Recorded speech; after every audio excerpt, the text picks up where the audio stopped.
Welcome to this week's episode of Your Stock Request for the 14th of November. Hi, I'm Michael Gable, Managing Director at Fairmont Equities. Your Stock Request is the weekly video where I take your requests and analyse the share price charts. So this week we have Paladin Energy, Critical Resources, Super Retail, Echo IQ and Syra Resources. So if you have a request, please send it through. Make sure you've signed up to the free newsletter, but our best recommendations come out on Tuesday in the Dynamic Investor Report, so please ensure you are getting that report. But if you do enjoy these videos, we'd love you to share them on social media or even leave us a review. Our main business is in portfolio management, so if now's the time to get our help, then please give me a call, and all the advice here is general only. So we've got a daily chart here of Paladin. We've looked at this one a few times. Most recently, we looked at the break of the downtrend, but obviously with what's happened recently, it's fallen back into that downtrend, so it's now made another lower low, and it's broken that prior low, so back to looking negative in that respect. Can it find support here? Well, interestingly, if we have a look at the weekly chart, one of the levels that we looked at a while ago was the breakout here, and it's come back to retest that level. And also if you have a look at the uptrend from the 2022 lows, sort of thereabouts, you've got this sort of region here where you might see some support. Just going back to the daily chart, what's quite interesting is the fall here closed near its lows on big volume, but then we had an inside day yesterday, again on very large volume. So possibly that's an exhaustive low. So if you're happy to take on high risk trades, you could look at that as a possible low, but otherwise if you're more conservative, you need to wait again for the, like what we saw here, sort of higher lows, higher highs, and then you've got a better entry point. CRR, well, if we have a look at the weekly chart, we can see that it's pretty much up until recently a severe downtrend.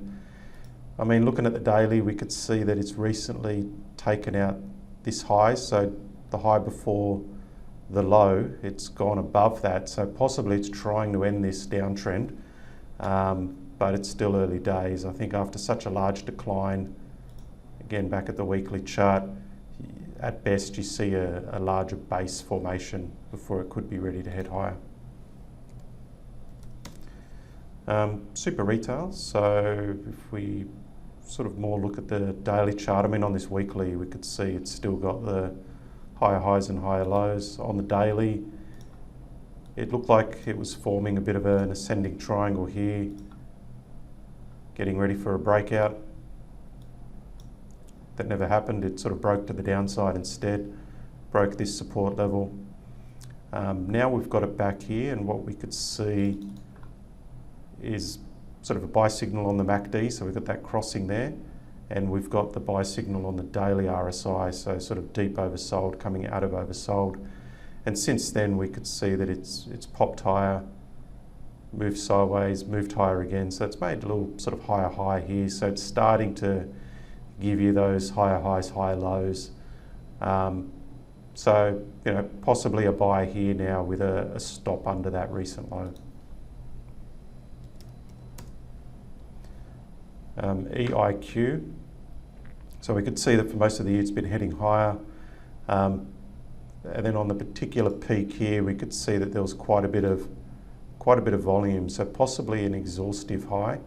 So everyone's watching it head higher and higher, then they all rush in at the end, only for it to start to get sold into. So we could see that it's cooled off, seems to be leveling out here, but early days to know whether it's just getting ready to head higher again, or if it's just pausing and then will resume the downtrend. Essentially, you've got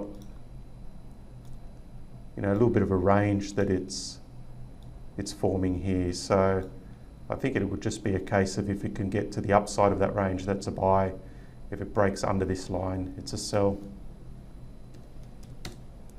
Okay, Syra, we've got, start with the weekly chart. Obviously it's Still looks like a long-term downtrend.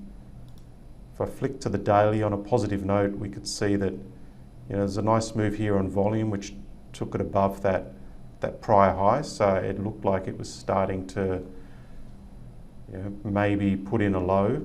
The only problem then is, instead of making a new higher high, it's really fallen short here and now fallen away. So it does look like it's at risk of continuing to slide further. Okay, well that's it for this week. If you have a request, send it through and we'll try to cover it next week.